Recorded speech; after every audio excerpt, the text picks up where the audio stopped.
Welcome to the Fruitland Park Library's Community Spotlight. Today we're here with Fred Kanan.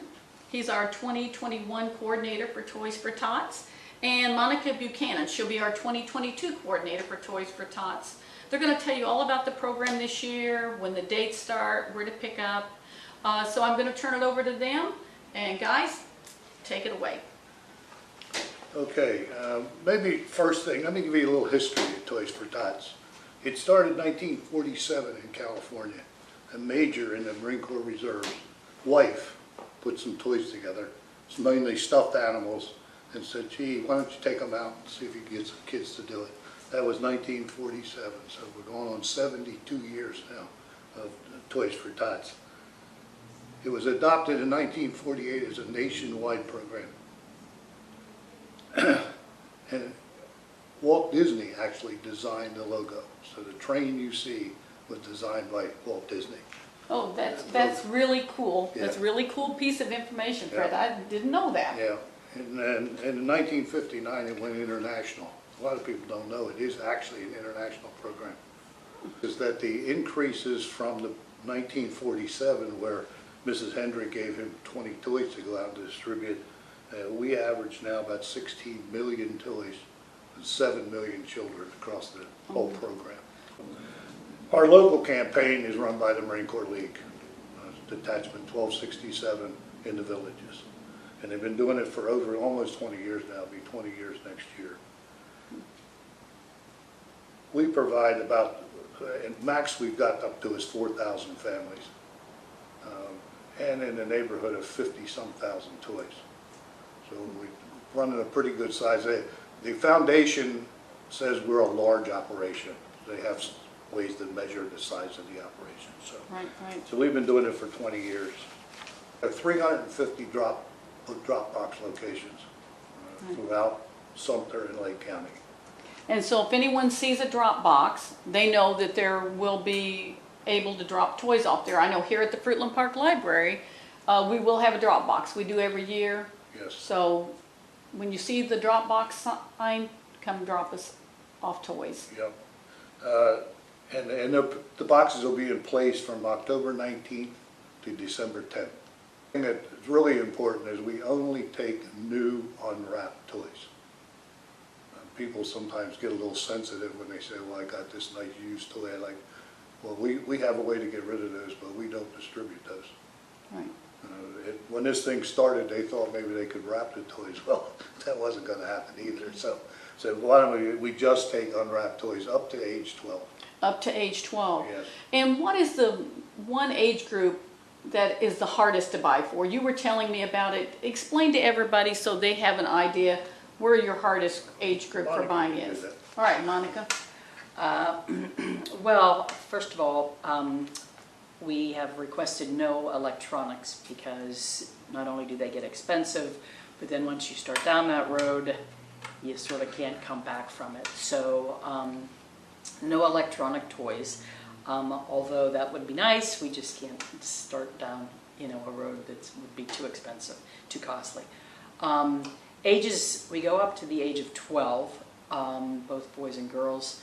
And of course, the hardest age group to buy for would probably be between 10 and 12, both male and female.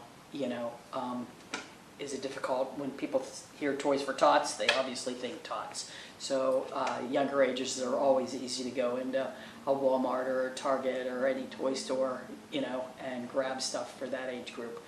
For boys, I think when you're looking at that age group, any type of ball is, a really nice gift. Football, basketball, soccer ball, card games, board games.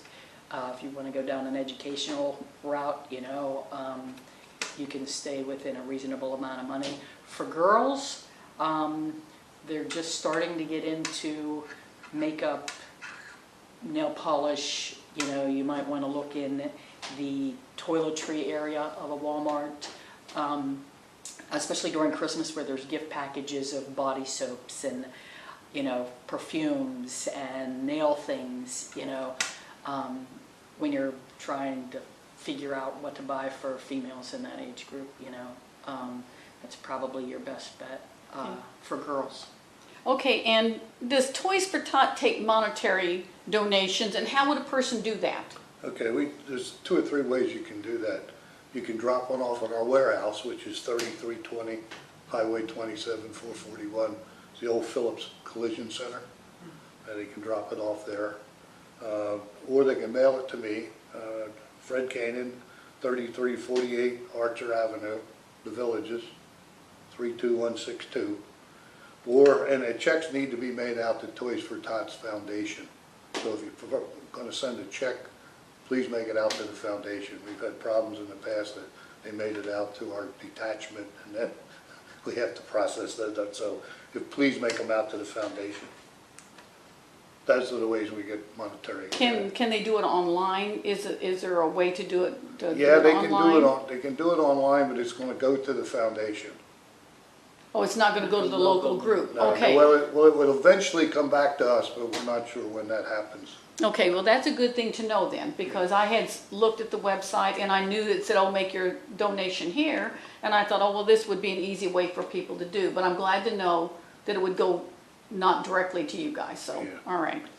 Okay, and when do the applications start? And how are they doing applications this year? And when do they start going out for families that do need to apply for help with their children for toys? Okay, the applications process is pretty simple. The applications go out the 27th of October, and they're finished the 22nd of November. So it's less than a month that the applications are out. The application process is fairly simple. There's a form, like so. I fill out the form, self-explanatory. We only take up to 8 children. So some people come in, I have a lot of children. Right. We only take up to 8 children for one family. Okay. Right? On the application itself, you'll see the days that the applications are numbered.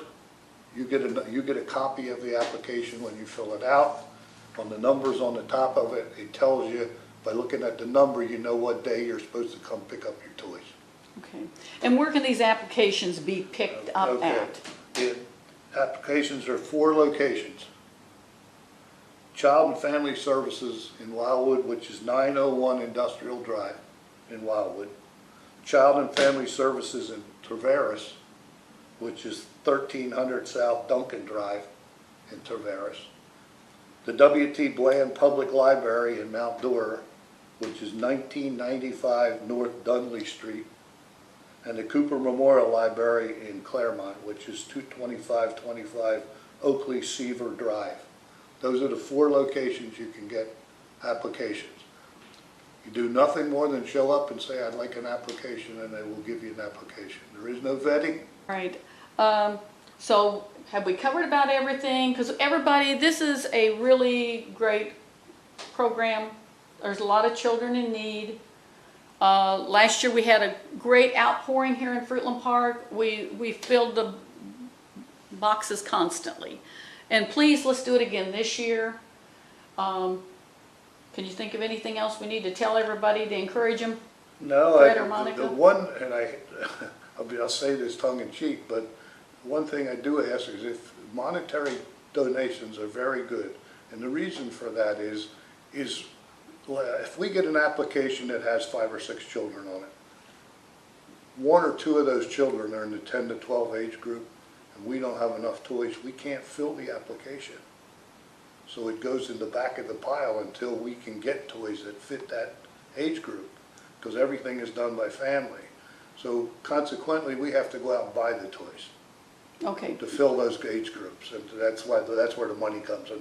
Right. All right. Well, thank you very much, and we appreciate you giving of your time and everything you do for the community. I know it takes a little time to be a coordinator and to do this, but we do appreciate it.